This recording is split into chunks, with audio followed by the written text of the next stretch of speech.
Clinton's Teflon may not be so slippery after all.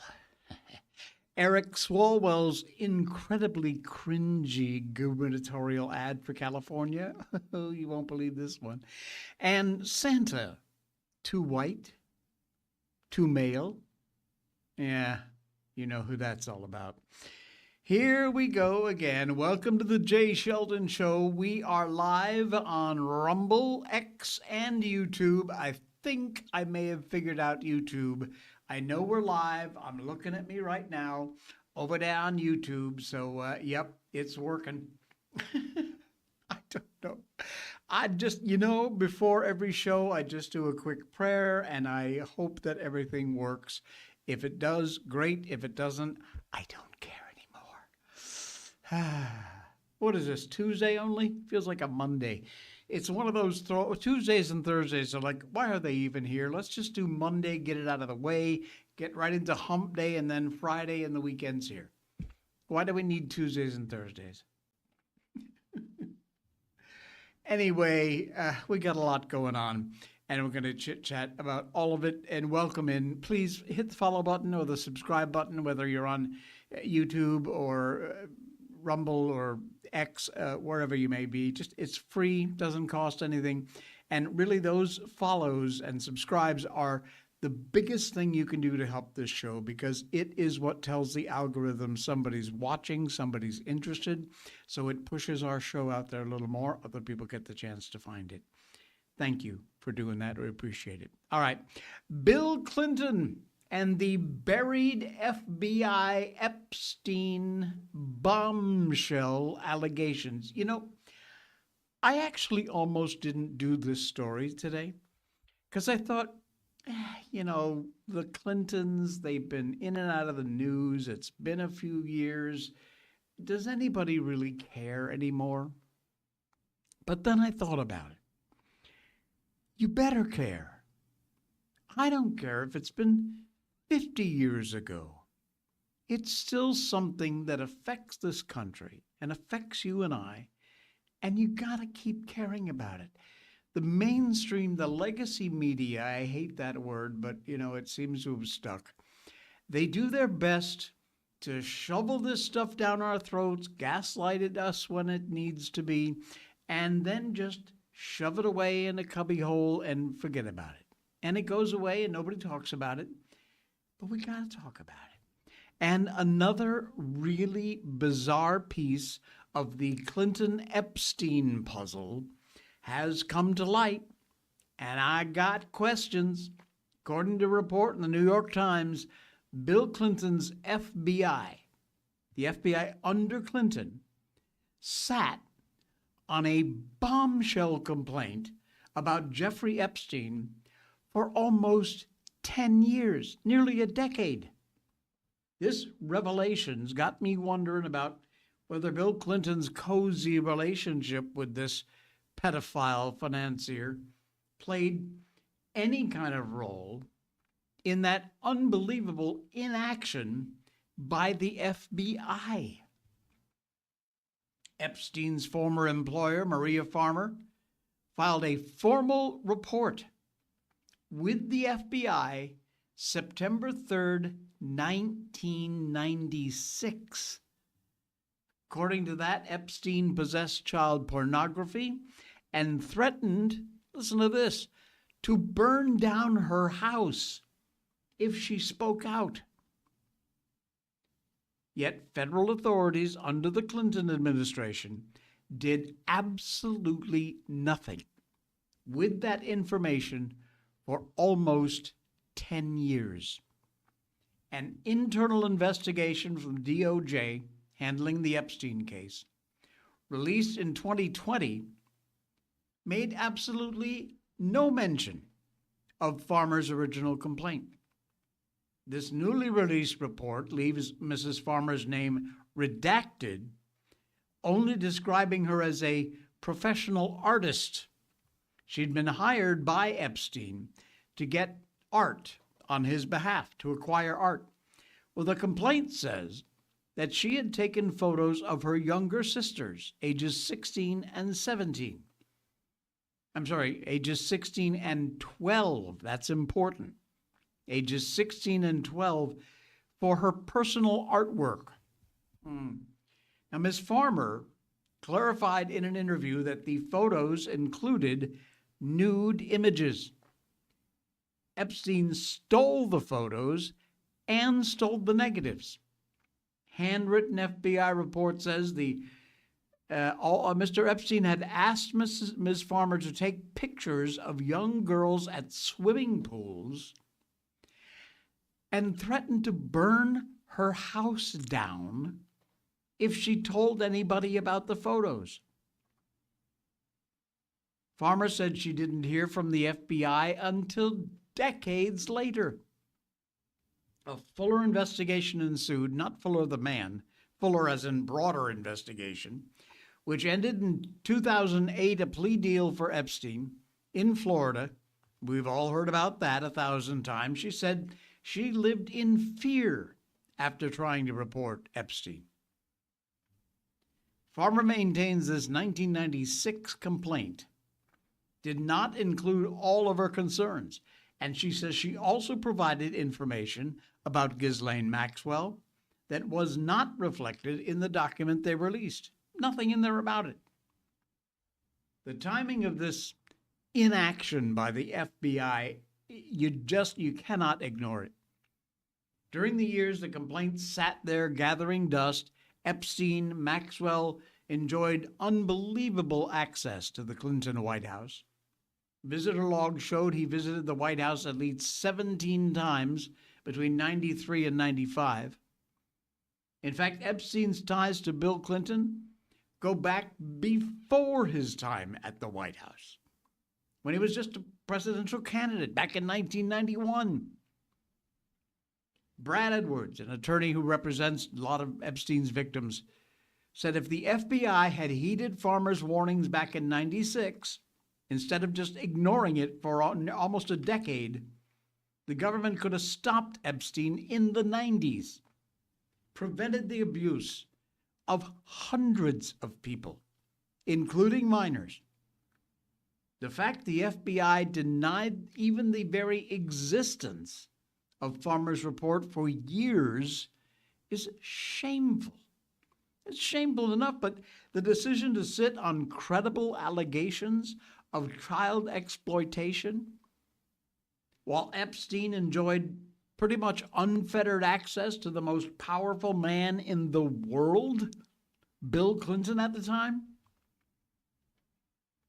that raises some rather uncomfortable questions. Was the Clinton relationship a factor in the FBI's amazing failure to protect kids from a predator? We deserve some answers here, folks. These come in the wake of the latest tranche of Epstein files being released, including photos of Clinton in a jacuzzi and a swimming pool with what looks to be potential Epstein victims. Their faces are black-barred out. Buried for nearly a decade, these files and this complaint, completely ignored. But wait, there's more. Not to be outdone, good old Bill himself is calling the bluff, but the DOJ holds all the cards.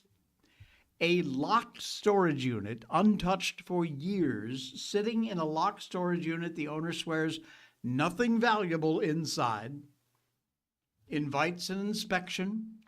Manager of the storage facility hesitates, not because of the contents, but because opening the door could very well expose what everyone else is hiding. Recently, a longtime aide to former President Clinton publicly challenged the DOJ to release all the remaining Epstein files. It was a confident, even defiant-sounding demand. Show everything and hold nothing back. Challenge that matters because it shifts posture. Silence suggests caution, and a dare suggest calculation. Either Clinton believes nothing ties back to him, trusts institutional protections, like the deep state, or he's gambling that disclosure is going to harm others more than it will harm him. None of those options signal any kind of innocence by default. It's a strategy for sure, but it ain't innocence. Public memory, as it is, did not form in a vacuum. Bill Clinton earned a reputation long before Epstein's name got in the headlines. Personal scandals, documented behavior, a pattern of risk-taking followed him through decades of his public life. Flight logs, photographs, witness accounts, cultural shorthand. A man known for impulse does not receive the benefit of doubt when it comes to exploiting. And when that enters the picture, you lose that benefit of the doubt. A belief in innocence until proven guilty still applies, but overcoming reputation remains a much more challenging task, I'm afraid. The Epstein case exposes networks not a single criminal, wealth, power, access created insulation for predators, silence for victims. Every sealed document just makes us suspicious. The DOJ does not exist to manage reputations. The job is to balance transparency with legal necessity, protect victims' pictures from being splashed all over the internet. And more than one name is affected by that erosion. If nothing damaging exists, then release it and clarify the truth. It's just really that simple. If something remains hidden, silence just deepens the stain, and institutions suffer when protection feels like it's being selectively enforced. Americans already distrust systems that seem to shelter the powerful. Every delayed disclosure just supports those suspicions, confirms them, if you will. The justice moves very slowly near strong currents of influence. The presumption of innocence is a foundational tenet of our society. It protects absolutely everyone. You, me, Bill Clinton, everyone. And that principle, though, doesn't erase pattern recognition or, God forbid, common sense. Public trust doesn't rebuild through a grand declaration. It rebuilds using daylight, the best disinfectant of them all. Nobody demands conviction through headlines. People demand honesty through records. Opening that forgotten storage unit answers more than curiosity. It reveals who insisted on silence and who was in fear of exposure. Confidence invites inspection only when consequences feel manageable. But once the door lifts, explanations matter less than what waits on the other side of that door. We'll see. We shall see.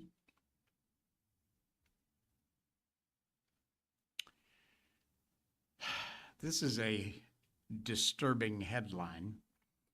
But before we get to that, we want to tell you about the best coffee on this planet.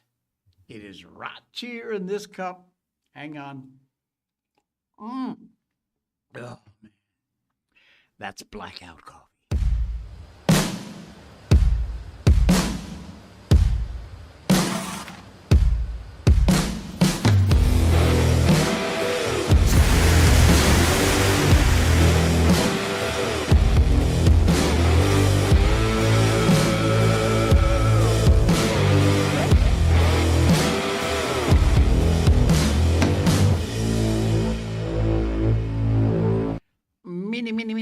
Blackout Coffee. Folks, stop giving your money to companies who don't respect your values.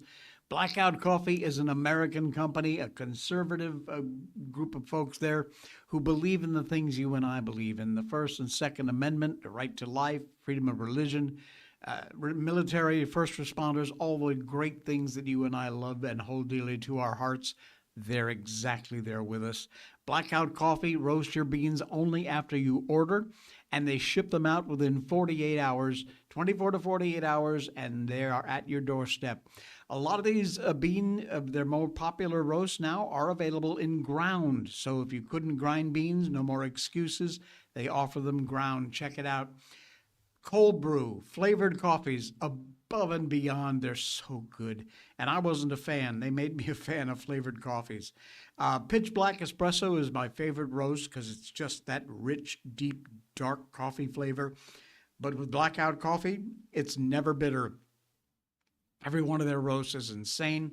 And when you log in using the link down in our show notes, use the code J20, Jay20. J20 is the code at checkout for 20% off your first order. J20 is the code. Use the link in our show notes and check out Blackout Coffee.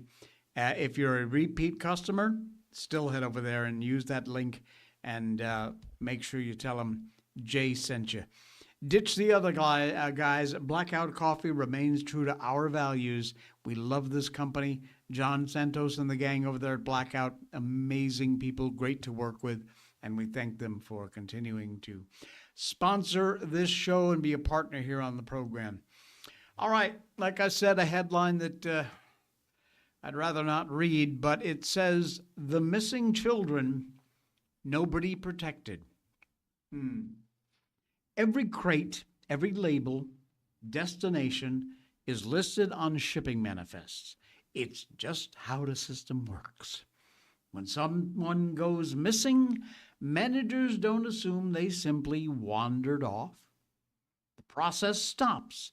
You retrace the steps. You find where things broke down. You fix the problem so it doesn't happen again.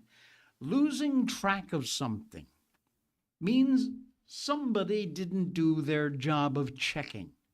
Or worse, decided maybe it just wasn't worth their time. The Department of Homeland Security has confirmed the location of almost 130,000 unaccompanied migrant children. Now, I know they're illegal, but they're kids who probably endured unknown tortures in getting here. It more than likely wasn't even their choice. They were abducted and hauled over the line. They disappeared, 130,000 of them, after they were placed federally into homes. Missing. That number should have frozen every briefing room in Washington. Children vanished inside a system that was designed to protect them. Fortunately, the Trump admin treated that number as an emergency instead of some cold statistic. DHS Secretary Kristi Noem described an effort that stayed relentless, tracking cases, reopening files, pressing agencies that used to close their doors just a little too quickly. The best thing for this holiday season, she says, is that we have found over 127,000 of the almost 500,000 children that Biden facilitated coming into this country, getting trafficked. We're finding them, we're returning to them to their families, and we are bringing them to safety.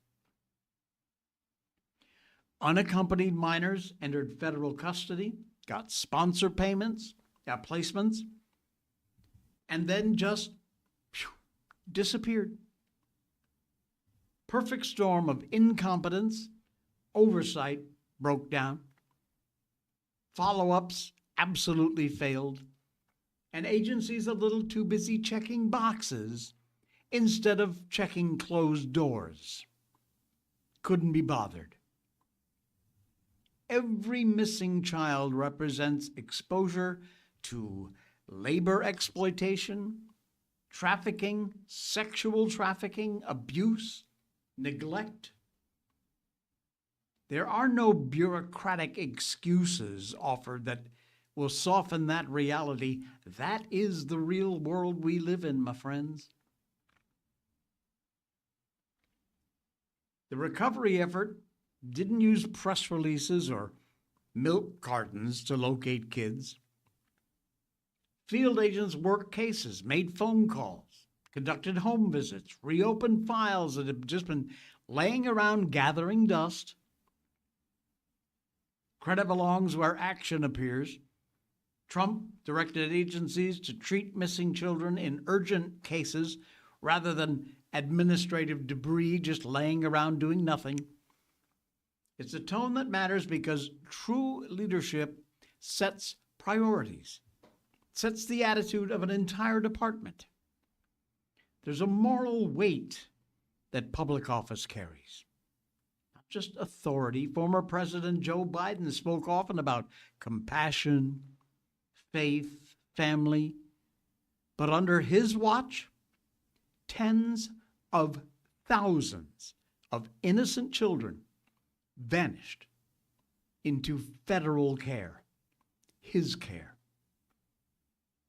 Political arguments fade really fast when you compare them to the human consequences that are many.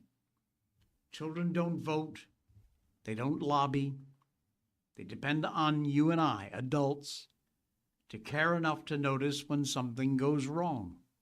They're not capable of noticing that. It's up to us. We have to be responsible. At the scale that Noam reported, neglect didn't just happen overnight either. It happened because our leaders looked away. Purposely, perhaps, but looked away in another direction. And they hoped the silence would replace their responsibility. But accountability absolutely still matters. Finding those kids. It isn't closure, it's progress, but it isn't closure. Questions remain about placement standards, vetting failures, which were many, and agency incentives that reward speed over safety. The people in these agencies are rewarded for how fast they clear cases, not how safely or completely they do it. So you can imagine that nightmare.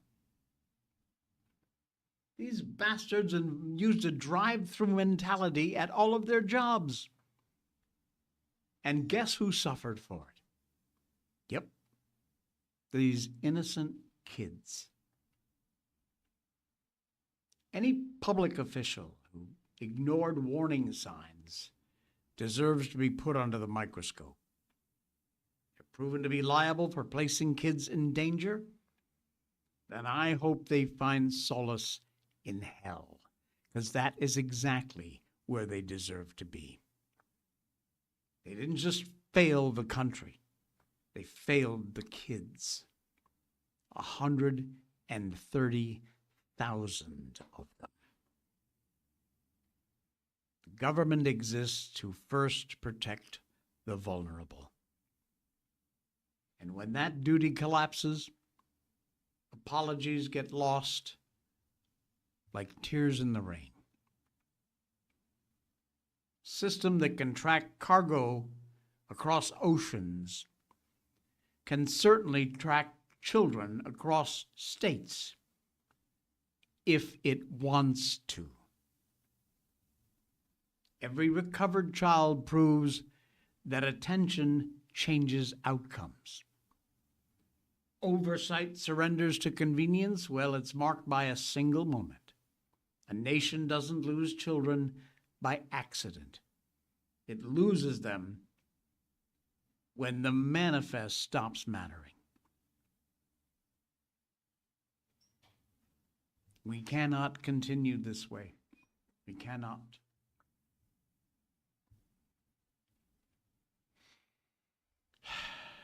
Is there any good news out there today? Yes, there is. Really? Well, let's have some because we need some. And the title is Gone with the Wind. Frankly, my dear, I don't give a damn. The Trump admin has just given us all an early Christmas present, and we are very grateful, especially if you live on the eastern seaboard, or perhaps you're a whale lover, or perhaps you live on the eastern seaboard and you're a whale lover. Either way, you just got some really good news from our president. According to the Department of the Interior, effective immediately, the leases for all large-scale offshore wind projects under construction in the United States will be stopped because of national security risks identified by the Department of War, recently completed classified reports. Oh, this is a biggie, folks. Today's action, Secretary of the Interior Doug Burnham says, addresses emerging national security risks, including the rapid evolution of the relevant adversary technologies and the vulnerabilities created by large-scale offshore projects with proximity near our East Coast population centers. The Trump admin will always prioritize the security of the American people, Department of the Interior's Doug Burgum. Now, the latest findings by the Department of War are very classified. U.S. government, long known, the movement of massive turbine blades, highly reflective towers, create all kinds of radar interference. Clutter. Now, this clutter caused by offshore wind projects gets in the way of observing legitimate moving targets, and it generates false targets in the vicinity of these wind projects, these giant, huge windmills. The latest findings classified, but even under President Biden, big proponent of offshore wind, the Energy Department warned as wind turbines continue to expand in both size and number, it can interfere with radar systems. The clutter created by wind turbines typically increases the false alarm detection rate of a radar. And to suppress that, the radar system has to raise the threshold for what it considers a detection. And as a result, may actually miss real targets. That from the Energy Department. Now, for just a second, forget the clutter problem. Should not be minimized, by the way, but just for the sake of argument, given the rise of hypersonic missiles, clutter is a problem. Military drones, other emerging weapon threats. There is a much larger national security threat posed by the U.S. going all in on offshore wind and other green energy sources. Did you know the Communist Party of China has created a monopoly when it comes to the manufacturing of wind turbine components? Oh, yeah. The Party of China, Communist Party, Bloomberg NEF wind associate Christian Dinka succinctly put it, Chinese turbine makers increasingly dominate the global wind energy business. Should we be spending billions of dollars on wind turbines built in China?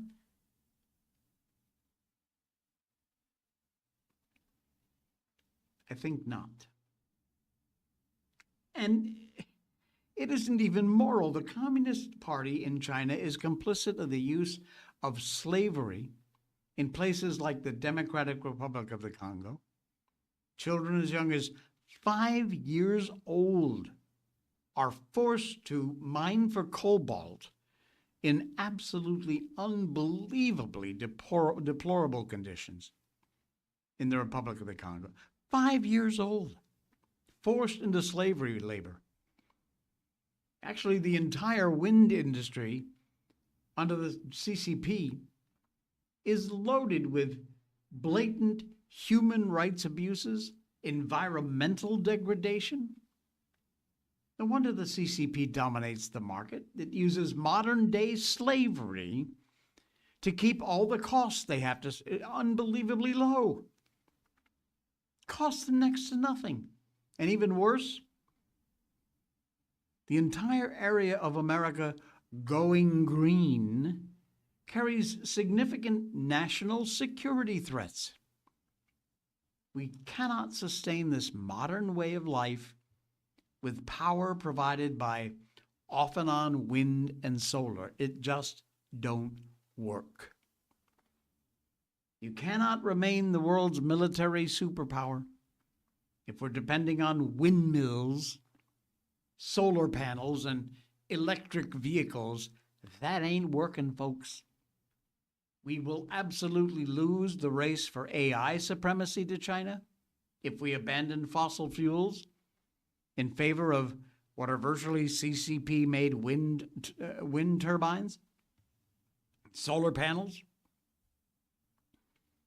Thankfully, the current commander-in-chief, unlike his predecessors, understands that unleashing American energy is vital to national security. Instead of playing politics and virtue signaling, President Trump is focusing on ensuring that Americans have access to abundant, affordable, reliable, and clean energy. And that is a gift that keeps on giving. They've stopped it with these ridiculous wind turbines. Insanity. You want a little more insanity? I got some for you. Oh, yes, I do. Yes, I do. Eric Swalwell, a name that you don't have to mention too much before you start laughing.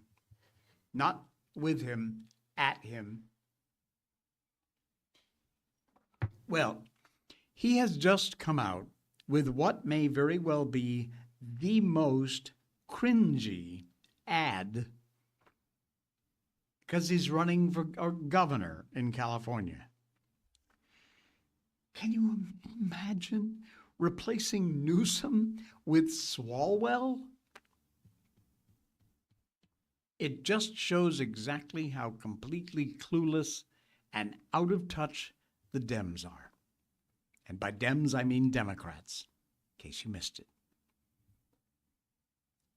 Get a little crowded there in the gubernatorial race in California. They still early, but looks like Swalwell has decided to vie for the worst possible position in the worst possible way using an ad. He got a ton of mockery, and very justifiably so, and I have given you fair warning. If you missed this before, don't miss it this time. It's a real wiener. You ready? Let me just make sure I got some volume here, because you're not going to want to miss this one.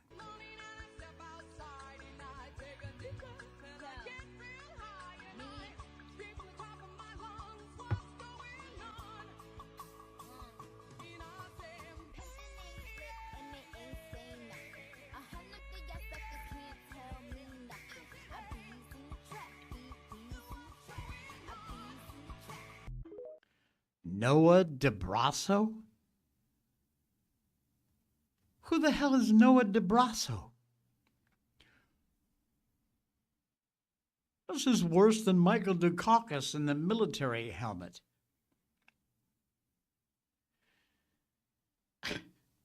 It's not even style over substance. This is basically cringe over substance. Trying to appeal apparently to a younger audience, That guy, Noah DeBarasso, 13 years old, he is apparently a political influencer at 13. Makes him look a little out of place, a little weird.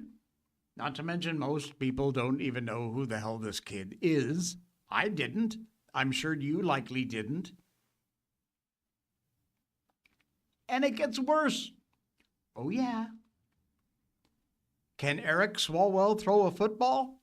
Well, here's the follow-up to that ad. Cringe on toast. That's what I'm doing. That's how I'm, I got it.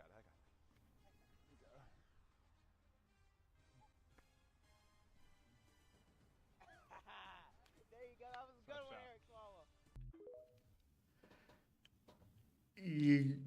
Yeah. Okay. Oh my God. This is exactly emblematic of how empty this guy is as a candidate. And the problems Democrats have with trying to put forth anybody who could possibly, even for 1%, have any possible way of making California better. Good luck with that fight. You've already suffered through Gavin Newsom, who's left the state in an absolute shambles. Swalwell already shown he cannot hack the job he has now. Sacramento Bee, New York Post published reports noting Swalwell's absences. Most of any active member of the House. The most of any member of the House. According to data from GovTrack, most legislators miss about 3% of roll call votes. Swalwell, 7.7% since he joined Congress. He's missed 95 votes out of 342 roll calls just this year. Missed more votes even than the late Representative Raul Grijalva, who died 9 months ago. Yeah. According to the Bee, he hasn't cast a vote since he declared his run for governor last month. How convenient. Yet he still finds time to hang out with celebs like Jimmy Kimmel. So there is the knuckle-headed moron apparently you folks want in California as your next governor. Good luck with that. You're going to need it. Mandami in New York, Swalwell in California. Ah, man. It's just...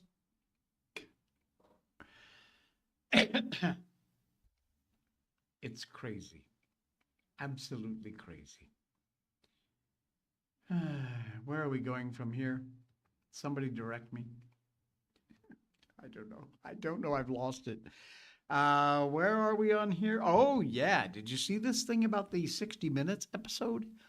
Ooh, the crap is hitting the fan about this one. The left is not going to like this. Barry Weiss is explaining the decision to pull 60 Minutes illegal alien story. Yep. This one is weird, but here we go. We reported this before. The head honcho of CBS News, editor-in-chief Barry Weiss, pulled a 60 Minutes story about illegal aliens on Sunday night, the very night the show was airing. Folks on the left, as you might assume, are losing their minds. It was supposed to be about the treatment of illegals in the Secot prison in El Salvador. 60 Minutes correspondent Sharon Alfonsi complained in an email that leaked out to the public that it was more of a political call than an editorial decision to kill the story. Editor-in-chief Barry Weiss nuked the whining and said the piece wasn't ready. Ex post. Statement from CBS News editor-in-chief. My job is to make sure all stories we publish are the best they can be. Holding stories that aren't ready for whatever reason that they lack confident context, say, or what they're missing are critical voices. Happens every day in every newsroom, he says. I look forward to airing this important piece when it's ready. Well, the reporter got more information. She had a call with the staff. Weiss addressed the backlash during a network-wide editorial call. He said, we simply have to do more. She said only in the only newsroom she wants it to run where editors can have contentious disagreements while assuming the best intent of their colleagues. The only newsroom I'm interested in running is one where we're able to have contentious disagreements about the thorniest editorial manners and do so with respect and, crucially, when we assume the best intent of our colleagues. Well, she didn't like they hadn't gotten a comment from President Trump or his administration. The reporter said they did reach out.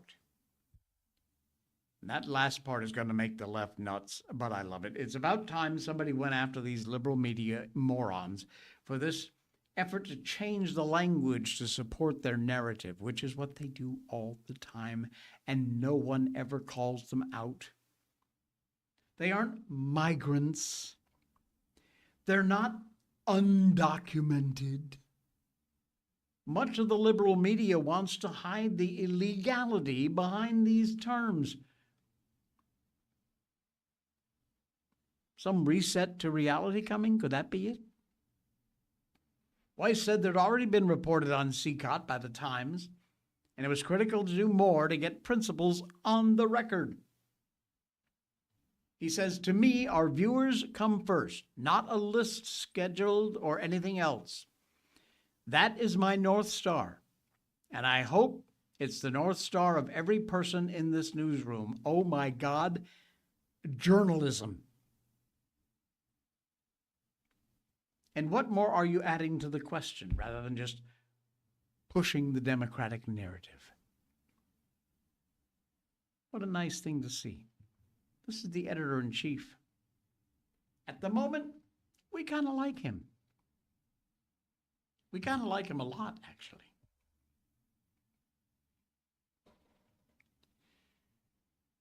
Too white, too male. That is how a woke, I know, that is how a woke museum has described Father Christmas.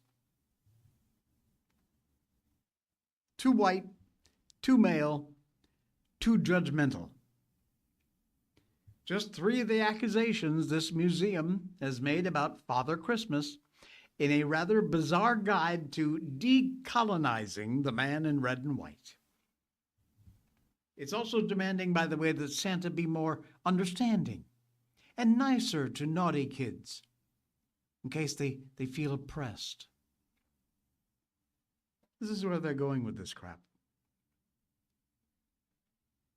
Mrs. Christmas, by the way, should also emerge from the shadows and take her place at his side at a time when Christmas is being reassessed in many parts of the world as a symbol of everything it was never designed to be a part of.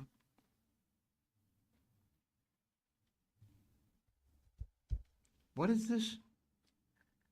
From Breitbart London, French public broadcaster claims Christmas markets are a tradition tied to the Nazis. You know what? Just keep it up. Just keep it up, left. Because you know what? We just find it entertaining to watch and talk about your stupidity. We really do. So please, don't stop. Keep doing it. We love it. It gives us something to chuckle about in the wee hours. This group was given £900,000. That's about $1.2 million in U.S. taxpayer money in October. Says Santa's naughty and nice list teaches children the colonizer has the power to judge all people. And the time has come to right the wrongs of centuries of disinformation and hurtful attitudes.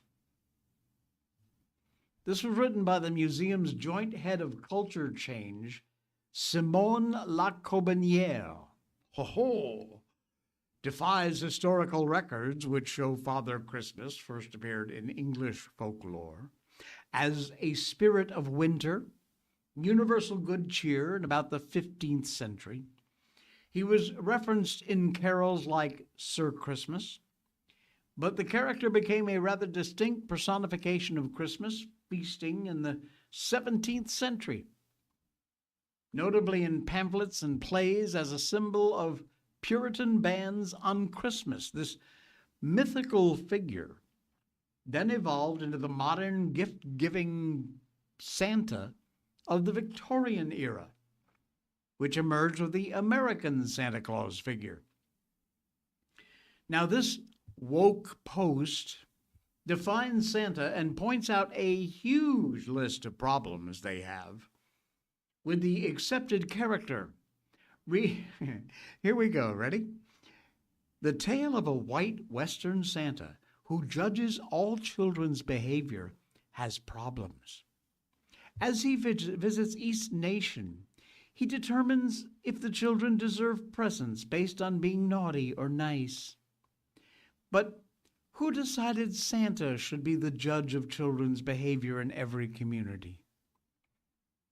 La Carbonniere tells parents that Santa should be more a divisive character who celebrates cultural exchange. She said, have Santa learn about different cultures rather than judge them, and stories could show him experiencing their traditions. Santa should include some Mother Christmases, with the post saying, patriarchy and colonization are hand in hand. Sir Alec Shelbrooke, Tory MP, said, at the time of goodwill and festive cheer, it seems woke do-gooders would rather have everybody miserable. And apparently they're doing it at your expense with your tax money. How nice. But like I said, you know what? Please, left, keep doing it, because we love it. We think you're stupid. We know you're morons. And we love sharing these stories and laughing at you. And no, we're not laughing with you. We are absolutely laughing at you. Okay? Enjoy it. When I was a kid, look, I was born in 1958, okay? It's kind of a weird, awkwardy thing because my single-digit years were in the 60s. But really, when I was growing up, it was the 70s. Really, I consider that I grew up in the 70s. It was rather cool being through the 60s, 70s, 80s, 90s, all the way through today. But when it comes to my era, all right, enough about that. My point being that I was the oldest of 5 kids in our family, myself, my sisters, Kathy, Bonnie, Penny, and then my brother Michael was the youngest. So my mom started with a boy and ended with a boy and had 3 girls in between. And so, yes, absolutely every possible thing that could happen with girls when you're growing up happened in our family, including, and I mention this specifically because of our next story, getting bubble gum stuck in your hair. Now, Kathy had copper red hair. It was beautiful, very long. She kept it. My sister Bonnie often had long hair. It was dirty blonde, but then she shortened it for a while. And Penny had copper red hair. By the way, when I was a kid, my hair was copper red. Yeah, it really was. There's pictures. I don't know where they are, but they're out there. Anyway, getting bubblegum stuck in your hair is an absolute nightmare. You want to try and not cut it out because it leaves a big chunk in the middle of your hair. I don't know how it gets there. What do you fall asleep with it in your mouth and then it falls out and gets in your... I don't know. But it happens. Somebody said freezing it with ice and then you can break it up and crack it. Sounds reasonable. Not so sure it works. Honestly, I don't remember how we wound up getting bubble gum out of my sister's hairs. However, this particular little girl had a different problem. She was complaining because she felt something was scratching her head inside her hair. Well, as it turns out, she wasn't wrong. I'm gonna have to take your hair down. There's a squirrel in her hair. My cats were trying to eat it, and I went out there to grab it, and when I did, it climbed all the way on my back and dug into my hair. It's definitely in there. Alright. That's a chipmunk. Are you sure? Yeah. My God! You're okay, okay. Yeah, alright. 'Cause I'm vegan. Yo, what the? What? Let me look at it. No, bring it to me. That's not, because my nose is running. Oh my god. Yeah, I'm gonna... Did you see that? Look at this. There's a chipmunk in her hair. I guess that would be better than bubble gum. Maybe. I don't know. Oh dear. All right, we're done. We're out of here. Thanks, folks. Please hit the follow or the like button, subscribe, whatever it is. YouTube, X, and Rumble, of course. We're on all three platforms live right now.